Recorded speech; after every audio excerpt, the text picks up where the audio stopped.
Chapter 32. Alec. She doesn't suck as much as I thought she would, Kyle said from his spot beside me on the park bench. Must be mixed genes, I said in agreement. I can hear you. Why no, Donnie yelled from where she was scrambling on the ice, and I fucking love the attitude. She was giving my friend shit and laughing, looking cute as hell in one of Mick's old jerseys as she tore around like the scrappy little shit that she was. If you can hear me, answer this. Collins, I yelled. Why do you keep slamming into the boards? Since the game started, she'd be running just fine, and then, boom, she'd go full speed into the boards before turning and getting back to it. Because I fall down every time I try to switch directions, she said, running and holding out her stick like it was a baton and she was in a relay race. I think it must be my shoes. So it's easier to just slam into the wall. Did Mick teach you that? Kyle asked, laughing. No, but I guarantee he'd appreciate it. He's a do-whatever-it-take kind of guy, and I would rather body slam the wall than keep failing down. I actually respect that, Richie said. So do I, agreed Kyle. Yeah, because I'm sure that's her goal, Cassie said as she smacked the puck. To gain your respect. I think everyone who isn't playing should just shut up, Donnie said, panting a little as she straightened and leveled a glare in our direction. Ooh, Richie said, giving me a grin. Donnie had, for some reason, thought that we were going to be playing. But it was hockey season. No way would we fuck around on the ice when the tournament was in play. Even if we were stupid enough to want to, Coach would kill us. Her team got their asses kicked, of course. But I was impressed. Danny went hard, even if she didn't go pretty. When she came off the ice, she was whining to Cassie about how sore her thighs were, holding one of Mick's sticks, which we'd all freaked out about when she showed up. Do you want me to carry you? I asked. Her gaze shot to mine, the tiny furrow between her brows letting me know I'd surprised her. She covered it by saying, I'm still mad at you. You can't still be mad, I said, distracted by the way her brown eyes looked when she teased me. It was a misunderstanding. I never told you we'd be playing. It was implied. Was not, I said. Fine, you can carry me because my thighs are burning, she replied, smiling in the relaxed way that was becoming more frequent, like she was finally feeling comfortable here. But I reserve the right to still be pissed at you. Good girl. I turned and pointed my ass in her direction. Get on. Wait, no, your shoulder, she said quickly, stopping herself. I don't want to hurt you. Fuck. I straightened and turned around to see not only Danny looking at me with worry on her face, but the guys too. What's wrong with your shoulder? Kyle asked. Zeus? Richie looked over at me with raised eyebrows, waiting.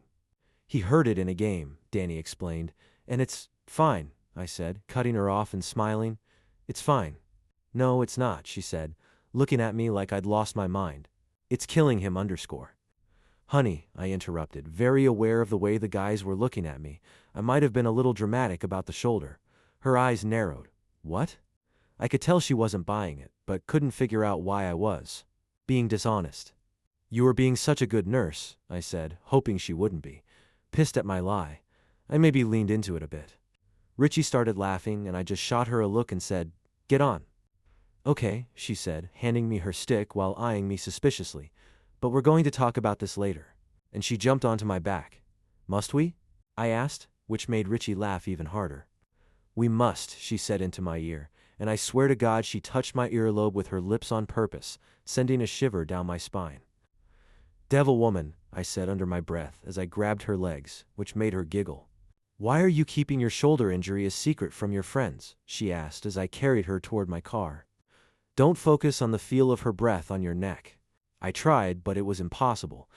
I lied, trying to sound casual. It's just not that big of a deal. She lowered her voice. You absolutely were keeping it a secret. You lied like it's not even an injury. Why can't you tell them? Her lips are too close to my neck. It's not that I can't tell them, So it's fine if I talk about the way you can't lift your arm over.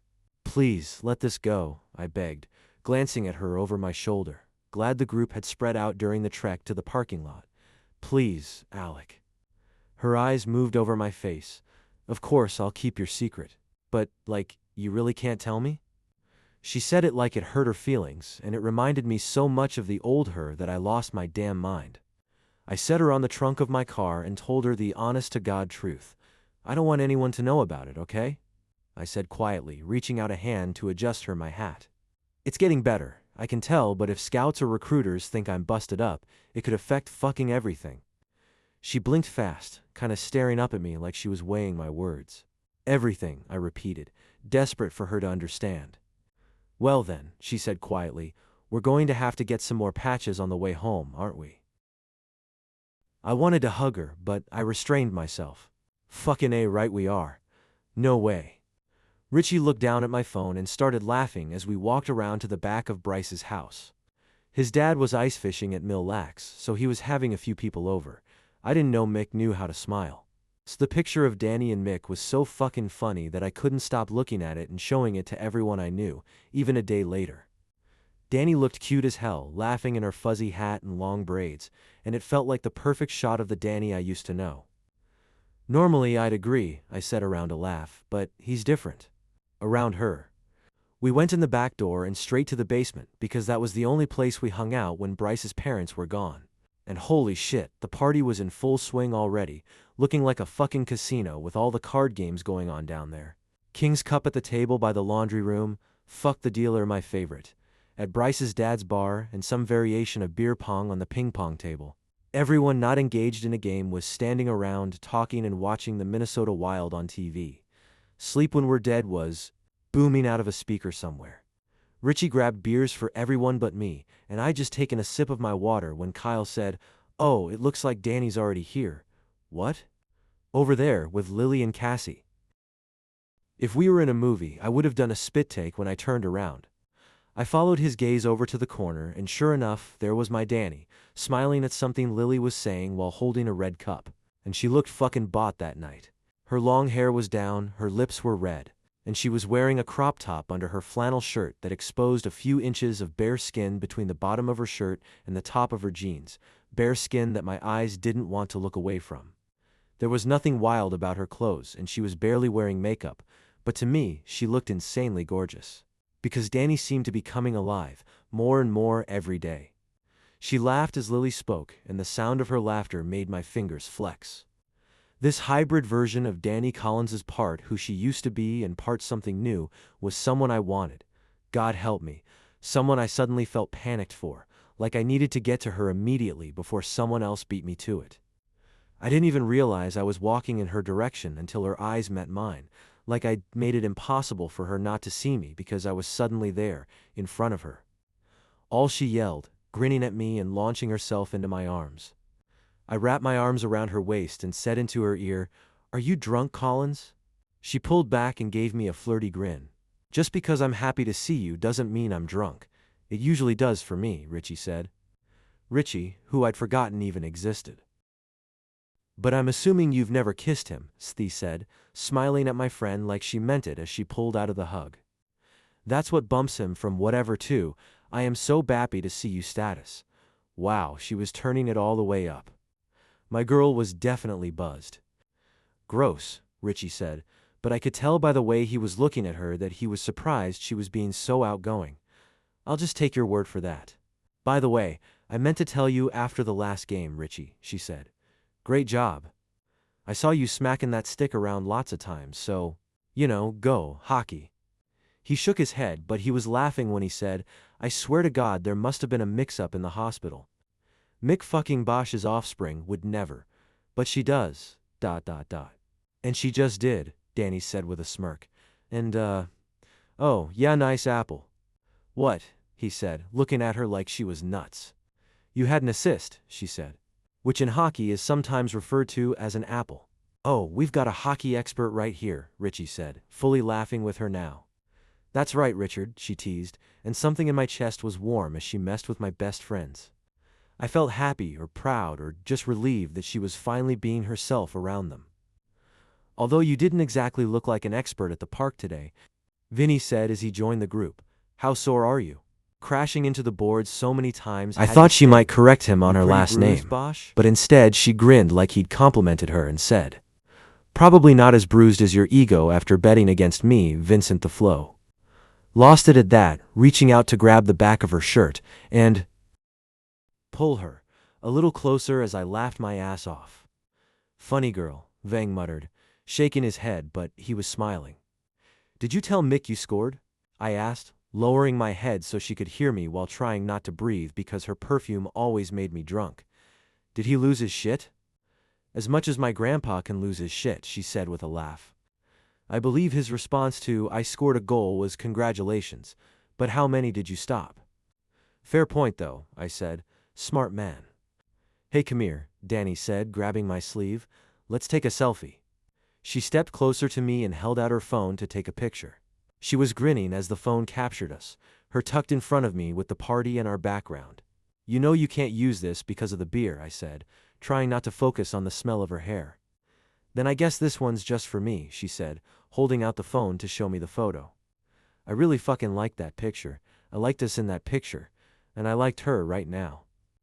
Whatever distance had been between us since the mall seemed to have disappeared, and she looked downright flirty at the moment. It was probably the result of whatever she had in her cup, but I wasn't hating it. Are you having fun, Collins?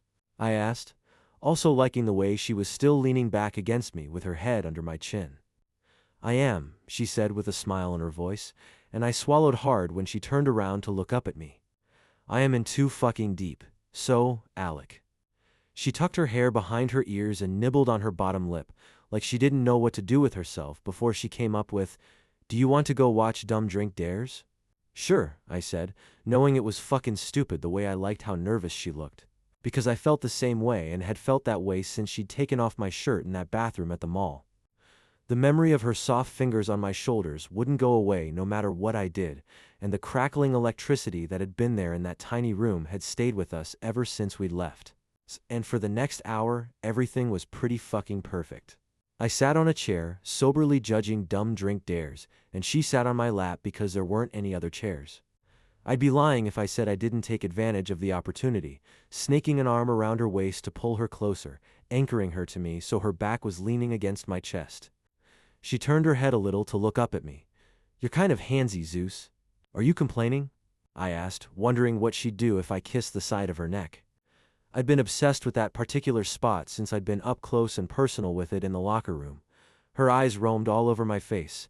Nah, just stating a fact. Fact noted, I said with a wink, which made her laugh and pinch my thigh. How could he even consider doing this to her again? She had to be freaking the fuck out. But when she came back a few minutes later, she smiled like nothing had happened, and she lied to me. Everything okay with your dad? I asked, wanting to ditch the party so we could figure everything out. She nodded and rolled her eyes. He needed my social security number for Air Force stuff and couldn't remember it. And I waited, but she didn't say anything else. That was it, I asked. At 5 a.m.? She nodded again. Typical dad, too impatient to wait. So what did he miss? You're seriously not going to tell me? Vang did a backhand spring and broke the card table, I said, but my mind was running because what the fuck? She wasn't going to tell me that she might be leaving. I mean, she didn't owe me shit, right? This was just a fake relationship, so she didn't have to trust me with everything going on in her life. That was what people in actual relationships did, and I needed to get my head right. She'd tell me if she wanted to tell me, and hopefully this was just the Colonel being his normal asshole self. It was fine that she was keeping it to herself. But when I heard her talking to Cass and Lily over by the keg a little later, I got a whole lot less understanding. Because Lily asked her about us, about the history of us. So you guys never dated or anything before now. It was strictly platonic. Yes and no, I heard her say, but I refused to look. We were always just friends, but he was my first kiss. I was a big fan of the way her voice sounded when she said that, like I'd meant something warm and fucking fuzzy to her, because, well, Bard same. I focused on the hockey game playing on the TV as intently as I could, quit eavesdropping, you pathetic fuck butt. Then I felt gut-punched when I heard her giggle and say the most fucking ridiculous thing I'd ever heard. But we're together now, which is surreal because I thought I was still mad at him for what he did back in the day, she said with a laugh. But how can I hold a grudge when he looks so good in a hockey jersey, what? What the fucking fuck? She was still mad at me for what I did. Was she serious right now? What the hell did I do exactly? I wanted to confront her, to finally have that conversation because we probably needed to discuss our back in the day.